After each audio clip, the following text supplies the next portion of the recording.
Hello बच्चों, क्या हाल है। मैं ऐसा आशा करता हूँ कि आप लोग अच्छे होंगे और अपने 10th बोर्ड की तैयारी कर रहे होंगे जो कि 2026 में होने वाला है। मैं आपका क्लास कई दिनों से नहीं ले रहा था क्योंकि उसके पीछे कोई कारण है। इसलिए मैं आपका क्लास कई दिनों से नहीं ले पा रहा था, लेकिन आज से आपका क्लास कंटिन्यू होगा। आज से आपका क्लास एक भी दिन मिस नहीं होगा, एक भी क्लास मिस नहीं होगा। तो आप लोग इस क्लास को शुरू से अंत तक देखिएगा। मैं आज ऐसा चैप्टर लेकर आया हूँ जिसका नाम सुनते ही बहुत सारे लड़कों का मन में गुदगुदी होने लगता है। तो वह चैप्टर को नाम क्या है, उस चैप्टर का नाम क्या है, उस चैप्टर के नाम जानने से पहले आप लोग इस सेशन को लाइक सब्सक्राइब जरूर करिएगा, क्योंकि आपका लाइक एक सब्सक्राइब से सब्सक्राइब का पैसा नहीं लगता है। तो उस चैप्टर का नाम क्या है, तो आइए हम उस पर चलते हैं। तो देखिए उस चैप्टर का क्या नाम है, तो उस चैप्टर का नाम है संख्यांकी। संख्यांकी संख्यांकी जो कि चैप्टर का नाम क्या है, संख्यांकी।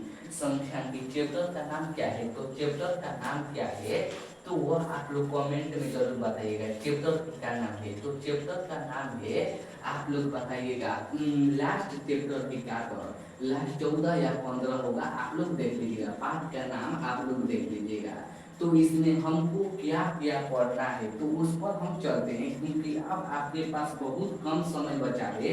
2026 बोर्ड में जो परीक्षा होने वाला है उसका बहुत कम समय बचा है, और उसी में आपको आपका 5 चैप्टर खत्म करना है। अगर आप लोग 5 चैप्टर खत्म कर लिए और आपको और 5 चैप्टर खत्म करना है, इम्पोर्टेंट अगर आप लोग इस 5 चैप्टर को खत्म कर देते हैं, जो वीवीआई चैप्टर है, एमवीवीआई, वह हम चैप्टर हल कर लिए हैं। अब हम अब जो बहुत कम नंबर का पूछा जाता है वह हल करते हैं। तो आइए, यह संख्यांकी जो चैप्टर है इससे कितने नंबर का ऑब्जेक्टिव क्वेश्चन पूछा जाता है। ऑब्जेक्टिव जो होता है, ऑब्जेक्टिव जो पूछा जाता है वो 5 नंबर पूछा जाता है। और सब्जेक्टिव जो होता है, सब्जेक्टिव जो क्वेश्चन होता है, यह 2 नंबर के फिक्स होता है, 2 नंबर फिक्स होता है। एक सब्जेक्टिव क्वेश्चन यानी शॉर्ट क्वेश्चन में जरूर पूछा जाता है, और फिर एक लॉन्ग क्वेश्चन में पूछा जाता है। यानी 5 5 10 और 12 नंबर का फुल मार्क्स यानी फुल मार्क्स, मैंने इसमें फुल नंबर के 15 से 10 से 15 मान देंगे, यानी ना 10 15 मान लीजिए, 15 एवरेज मान लीजिए, 15 से 20 यहाँ पूछा जाता है। अगर आप लोग इस चैप्टर को पढ़ लेते हैं अच्छे तरीके से, तो 15 से 20 नंबर आपके हाथ में आ जाता है। तो 15 से 20 नंबर आपके हाथ में कैसे जाएगा, तो अब आइए हम चलते हैं टॉपिक पर। तो मैं आशा करता हूँ कि इतना तक आप लोग समझ लिए होंगे। ऑब्जेक्टिव कितना पूछा जाता है, 5, सब्जेक्टिव कितना पूछा जाता है, तो 2, यानी एक पूछा जाता है जो कि 2 नंबर का होता है। और फिर लॉन्ग क्वेश्चन कितना पूछा जाता है, एक पूछा जाता है जो कि 5 मार्क्स के होता है, यानी 5 नंबर का होता है। तो 5 5 10 10 2 12, यानी यह 15, यानी यह 12 से 15 मार्क्स के एवरेज में रहता है, यानी 15 से 12 के अंतराल में इस चैप्टर से क्वेश्चन पूछा जाता है। तो अब आइए इसमें किस किस टॉपिक पर क्वेश्चन पूछा जाता है उस पर चलते हैं। तो देखिए इस संख्यांकी चैप्टर में, इस चैप्टर में टॉपिक कितना है, तो टॉपिक है इस चैप्टर में हमको सामान्यतः तीन शब्दों के बारे में जानना होता है। पहला होता है माध्य के बारे में, पहला पढ़ेंगे हम माध्य के बारे में। दूसरा हम पढ़ेंगे माध्यिका के बारे में, माध्यिका जो कि बहुत इम्पोर्टेंट होता है, माध्यिका। अब फिर चौथा जो होता है, तीसरा जो होता है वो बहुलक होता है। बहुलक से इतना क्वेश्चन पूछा जाता है कि कहिए जल्दी से, बहुलक और माध्यिका से यानी बहुलक और माध्यिका से 5 नंबर वाला एक और सब्जेक्टिव क्वेश्चन पूछा जाता है, और माध्य से 2 नंबर का ऑब्जेक्टिव पूछा जाता है। यानी ऑब्जेक्टिव पूछा जाता है जो शॉर्ट क्वेश्चन पूछा जाता है माध्य से और लॉन्ग क्वेश्चन पूछा जाता है, यह दोनों में एक एक से पूछा जाता है, या तो बहुलक कहेगा या तो माध्यिका कहेगा। यही दो टॉपिक से 5 मार्क्स आता है, या ये एक टॉपिक से 2 मार्क्स आता है। और बाकी जो परिसर होता है, वर्ग चिन्ह होता है, वर्ग अंतराल होता है, इससे ऑब्जेक्टिव क्वेश्चन पूछता है। तो हम आज किसके बारे में पढ़ेंगे? न तो हम माध्य के बारे में पढ़ेंगे, न तो हम माध्यिका के बारे में पढ़ेंगे, और न तो हम बहुलक के बारे में पढ़ेंगे। आज सिर्फ हम ऑब्जेक्टिव पर डिमांड करेंगे, यानी ऑब्जेक्टिव पर कमांड करेंगे। तो आइए ऑब्जेक्टिव में किस किस टॉपिक से पूछा जाता है, तो रुकिए हम आते हैं। तो मैं आशा करता हूं कि इतना तक आप लोग समझ गए होंगे। तो आइए हम चलते हैं इस टॉपिक में, माने इस चैप्टर में ऑब्जेक्टिव किस किस टॉपिक से पूछा जाता है। तो पहला होता है टेलीमार्क। टेलीमार्क क्या होता है? आप लोग टेलीमार्क देखे होंगे। टेलीमार्क चिन्ह होता है। टेलीमार्क चिन्ह क्या होता है? तो टेलीमार्क चिन्ह क्या होता है? तो हम लिखते हैं ना, question number 1, question number 2, question ऐसे हम देखे होंगे आप लोग की क्लास में। टेलीमार्क में कक्षा लिखा होता है, कक्षा यानी प्रथम कक्षा, द्वितीय कक्षा, और फिर तृतीय कक्षा, और फिर चतुर्थी कक्षा, और फिर होता है पंचमी कक्षा, फिर पंचमी से छठवीं कक्षा, और फिर सप्तमी कक्षा, और फिर 8वीं कक्षा, और फिर 9वीं होता है, फिर 10वीं होता है। यह आप लोग जानते होंगे। आपके क्लास या आप लोग स्कूल जाते होंगे, आपके स्कूल में जो कोना पर लिखा होता है, यह ऐसे लिखा जाता है 1 2 3 4 4 5, फिर लिखा जाता है 6 7 8 9 फिर होता है 10। ऐसे आपके क्लास में पूछा जाता है, लिखा जाता है, लिखा होता है। प्रथम कक्षा, द्वितीय कक्षा, यानी ये पहला क्लास है, ये दूसरा क्लास है, तृतीय क्लास है, यानी ऐसे ही आपके स्कूल में लिखा जाता है। यानी पहला क्लास, दूसरा क्लास, तीसरा क्लास, चौथा क्लास, पांचवा क्लास, छठा क्लास, 7वां क्लास, 8वां क्लास, 9वां क्लास, 10वां क्लास, ऐसे ही लिखा जाता है। इसे ही टेलीमार्क कहते हैं, इसे ही टेलीमार्क कहते हैं। तो मैं आशा करता हूं कि आप लोग समझ गए होंगे टेलीमार्क क्या होता है। तो टेलीमार्क को ऐसे सूचित करते हैं 1 2 3 पाइए, और फिर इससे होता है। अगर आपको कह देगा कि 7 के टेलीमार्क क्या होता है, अगर क्वेश्चन में ऐसे पूछा जाता है 7 का टेलीमार्क क्या होता है, टेलीमार्क क्या होता है, ज्ञात करें, टेलीमार्क ज्ञात करें।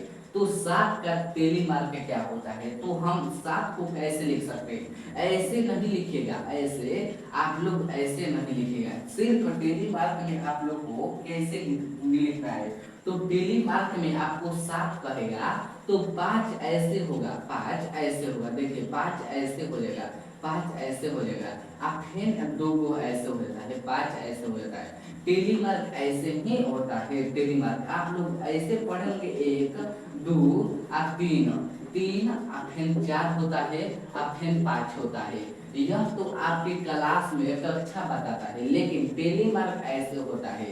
हम 1 को ऐसे लिख सकते हैं, 2 को हम ऐसे लिख सकते हैं, 3 को हम ऐसे लिख सकते हैं, और 4 को हम ऐसे लिखते हैं, और फिर 5 को हम ऐसे लिखते हैं, 5 को हम ऐसे लिखते हैं। तो 1 से 5 तक आप लोग याद कर लेंगे तो 6 7 अपने आप हो जाता है। तो देखिए 7 का कहता है तो 5 ऐसे हो गया और 2 ऐसे, तो 5 तो कितना हो जाएगा? तो 10 होगा। तो 1 2 3 4 हानि पाई हो जाता है, फिर 1 ऐसे 5, तो 5 हो जाता है, फिर 1 2 हो जाता है, फिर 1 2 हो जाता है। तो ऐसे ही टेलीमार्क ज्ञात किया जाता है।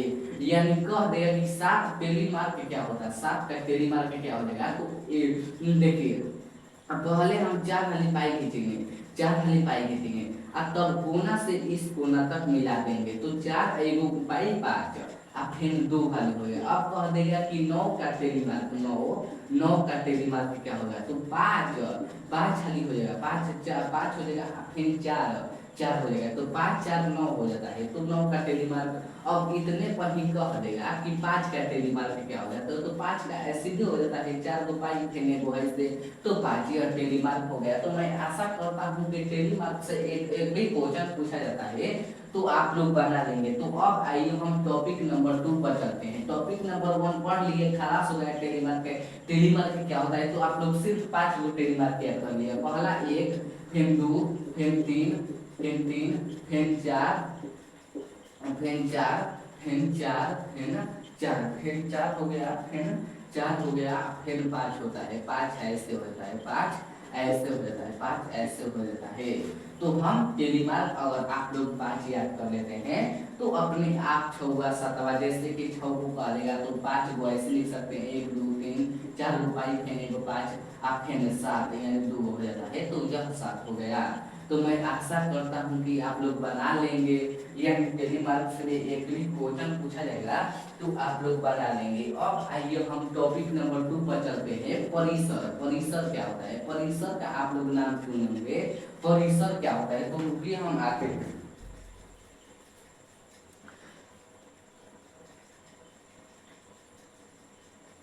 आपको दिख रहा है या नहीं, कमेंट में जरूर बताइएगा, आपको दिख रहा है या नहीं।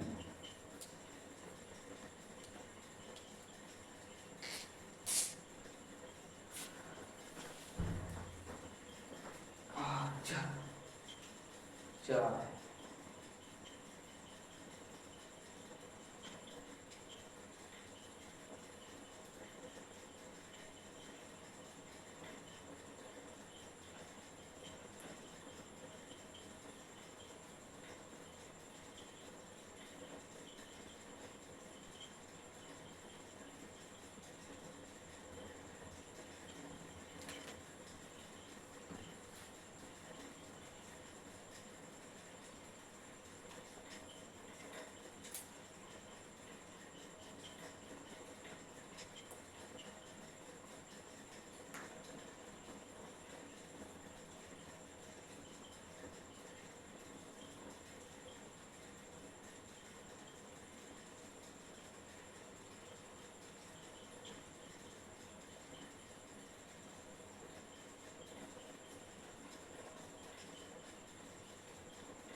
अब आइए हम चलते हैं परिसर पर।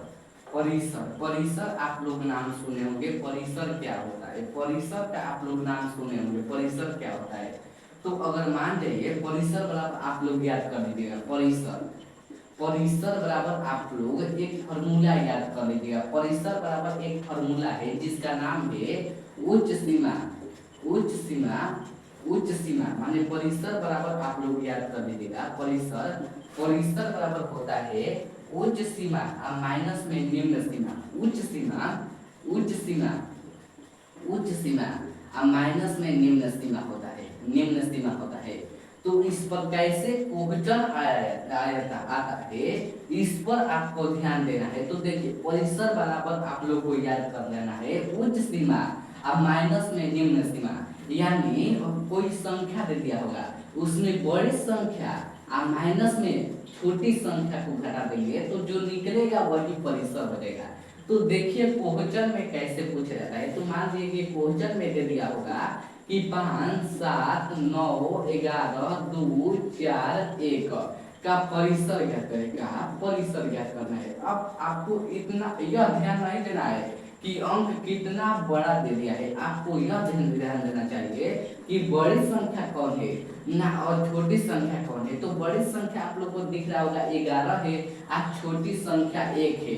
जब उच्च सीमा में जब निम्न सीमा को घटा देंगे तो परिसर निकल जाता है। तो परिसर बराबर क्या होता है, तो उच्च सीमा माइनस में निम्न सीमा। 11 में जब 1 घटेगा तो 10 में चलेगा, यही परिसर हो जाएगा। यानी इसका परिसर क्या हो जाएगा, तो वो 10 हो जाएगा। इस संख्या का परिसर क्या हो जाएगा, तो 10 होगा। तो ऐसे ही परिसर ज्ञात किया जाता है। तो यहाँ से एक नंबर फिक्स होता है, आप लोग एक नंबर फिक्स कर लीजिएगा।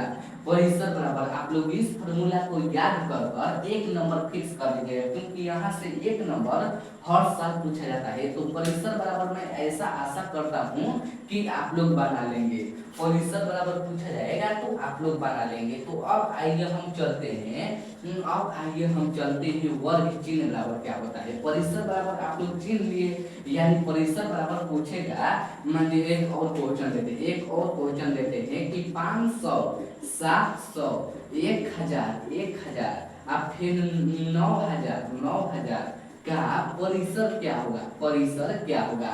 तो आपको इस पर ध्यान नहीं देना है कि संख्या कितना बड़ा दे दिया है, आपको सिर्फ ध्यान देना है कि बड़ी संख्या कौन है और छोटी संख्या कौन है। तो बड़ी संख्या 9000 और जब 9000 में से छोटी संख्या में 500 को घटा देंगे तो कितना बचेगा, तो 850 बचेगा। यही इसका राइट आंसर हो जाएगा। तो मैं ऐसा आशा करता हूँ कि आप लोग बना लेंगे। 850 नहीं 8500 हो जाएगा, 8500 हो जाएगा, 8500 हो जाएगा, 8500 यानी 8500 हो जाएगा।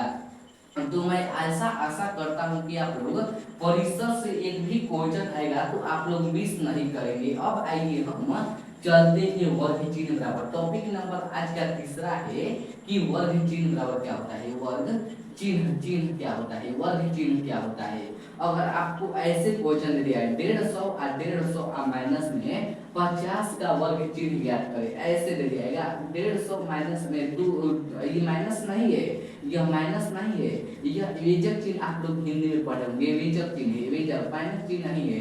150 फिर विभाजक चिन्ह 200 का वर्ग चिन्ह ज्ञात करें। ऐसे ही क्वेश्चन ऑब्जेक्टिव में एक नंबर फिक्स होता है वर्ग चिन्ह से। तो आप लोग वर्ग चिन्ह अच्छे से समझिएगा। देखिए वर्ग चिन्ह का फॉर्मूला होता है, वर्ग चिन्ह बराबर फॉर्मूला होता है, वर्ग चिन्ह बराबर फॉर्मूला होता है। आप लोग याद कर लीजिएगा, निचली सीमा, निचली सीमा आप प्लस में उचली सीमा, उचली सीमा अब बाटा में 2 होता है। यानी निचली सीमा न्यूनतम माने मान और अधिकतम मान, न्यूनतम मान और अधिकतम मान का वेग बाटा में 2, यानी अधिकतम मान और न्यूनतम मान को जोड़कर उसका आधा कर देना है, उसका आधा कर देना है, वही उसका वर्ग चिन्ह हो जाएगा। तो देखिए क्वेश्चन में कैसे पूछा जाता है। क्वेश्चन में पूछा जाएगा कि 120 और 150 का वर्ग चिन्ह ज्ञात करें। क्वेश्चन में ऐसा पूछा जाएगा, क्वेश्चन में ऐसा पूछा जाएगा कि 120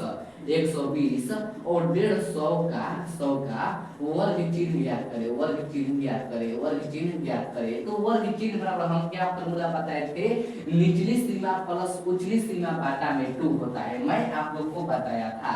तो इसमें निचली सीमा कौन है और उचली सीमा क्या है। तो निचली सीमा 120 से अब प्लस में उचली सीमा 150 है, अब बाटा में इसका आधा कर देना है। तो देखो 120 और 150 कितना होता है, तो 270 होता है। इसका आधा कितना हो जाएगा, तो देखिए 200 2 या 270 ले भाग करिए तो 26 यानी 13 हल में है, यानी 130 हो जाता है, 135 हो जाएगा, 135 हो जाएगा, 135 135 जोड़िए तो 270 आ जाएगा, यानी इसका वर्ग चिन्ह क्या हो जाएगा, तो 135 हो जाएगा। तो ऐसे ही क्वेश्चन में आता है वर्ग चिन्ह से। यह हर साल इस टॉपिक से एक नंबर हर साल फिक्स होता है। तो आप लोग इस टॉपिक पर सिर्फ यह याद कर लीजिएगा, वर्ग चिन्ह क्या होता है, निचली सीमा प्लस उचली सीमा बटा में 2। अगर यह फॉर्मूला आप लोग याद कर लेते हैं तो क्वेश्चन अपने आप बन जाएगा। तो आइए हम अब टॉपिक नंबर 4 पर चलते हैं। टॉपिक नंबर 4 पर तो एक क्वेश्चन और देते हैं। अगर मान लीजिए कि क्वेश्चन नंबर 2 में पूछ देगा कि 20 और 40 का वर्ग चिन्ह ज्ञात करें, वर्ग चिन्ह ज्ञात करें, चिन्ह ज्ञात करें। तो कैसे ज्ञात करते हैं, तो वर्ग चिन्ह बराबर क्या फॉर्मूला होता था, निचली सीमा प्लस उचली सीमा बाटा में 2 होता था। निचली सीमा क्या है, तो 20 प्लस उचली सीमा 40 से बाटा में 2, 60 बाटा में 100, 60 का आधा क्या हो जाएगा, 2 के पावर में 60 कितना में 30 आएगा, तो 30 इसका राइट आंसर हो गया। यह निम्न से उच्च यानी वर्ग चिन्ह बराबर क्या हो जाता है, तो 30 आंसर हो जाता है। तो मैं आशा करता हूं कि आप लोग यह टॉपिक समझ गए होंगे। यानी वर्ग चिन्ह बराबर पूछ देगा कि 20 और 60 के वर्ग चिन्ह क्या होगा। आप परिसर भी हम पढ़ लिए, पहला टॉपिक में हम पढ़े टेलीमार्क, दूसरा टॉपिक में हम पढ़े परिसर, और तीसरा टॉपिक में हम पढ़ लिए वर्ग चिन्ह। अब आइए चौथा टॉपिक पर चलते हैं। चौथा टॉपिक में क्या दे दिया है, तो चौथा टॉपिक में आपको कुछ नहीं ज्ञात करना है, सिर्फ आपको एक हम क्वेश्चन देते हैं, एक क्वेश्चन देते हैं। तो हम माध्यमाधिका आज चालू नहीं करेंगे, माध्य नहीं चालू करेंगे। आइए हम माध्यमाधिका आज नहीं चालू करेंगे। तो मैं इतना पढ़िए, आज आप लोग क्या सीखे, तो आज आप लोग टेलीमार्क सीखे। टेलीमार्क क्या होता है, टेलीमार्क क्या होता है। तो शुरुआत में हमसे कुछ भूल हो गया था, एक ऐसे दो नहीं, ऐसे नहीं था। एक होता है, 2 होता है, 3 होता है, 4 होता है, फिर 5 ऐसे होता है, 5 ऐसे होता है। अगर कह देगा कि 7 का टेलीमार्क क्या हो जाएगा, तो 5 हो जाएगा, 5 हो जाएगा, फिर 2 हो जाता है, तो ऐसे टेलीमार्क हो जाता है। अगर कहेगा कि 8 का टेलीमार्क क्या होगा, तो 5 हो जाता है, फिर 3 5 हो जाता है, तो ऐसे टेलीमार्क हो जाता है। तो यहाँ से एक नंबर फिक्स होता है या 2 नंबर फिक्स होता है। या फिर दूसरा टॉपिक में हम पहला टॉपिक में टेलीमार्क सीखे, और दूसरा टॉपिक में हम क्या सीखे, तो दूसरा टॉपिक में परिसर सीखे। परिसर बराबर क्या होता है, तो उचली सीमा और माइनस में निचली सीमा होता है, यह हम सीखे। चौथा तीसरा टॉपिक में हम दूसरा टॉपिक में परिसर बराबर, तीसरा टॉपिक में हम क्या सीखे, वर्ग चिन्ह बराबर क्या होता है, वर्ग चिन्ह बराबर क्या होता है। तो निचली सीमा आप प्लस में और उचली सीमा बाटा में 2, जब उच्च सीमा और निम्न सीमा को जोड़कर उसको आधा कर देते हैं तो वर्ग चिन्ह निकल जाता है। तो मैं आशा करता हूं कि आप लोग यह टॉपिक समझ लेंगे। यह 3 टॉपिक जो था यह बहुत इम्पोर्टेंट था, जहां से 5 मार्क्स यानी ऑब्जेक्टिव 5 मार्क्स आता है।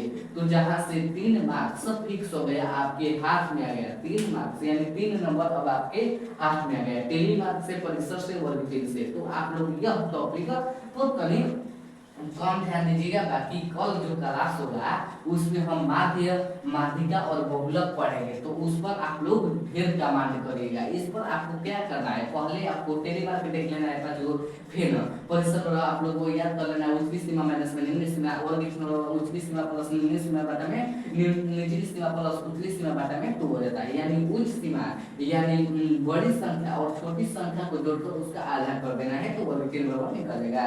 तो मैं इतना पढ़ इस सेशन को समाप्त करता हूं। अगर आज का क्लास आप लोगों को अच्छा लगा हुआ होगा तो आप लोग इस सेशन को लाइक सब्सक्राइब कर दीजिएगा। तो जय हिंद, जय भारत।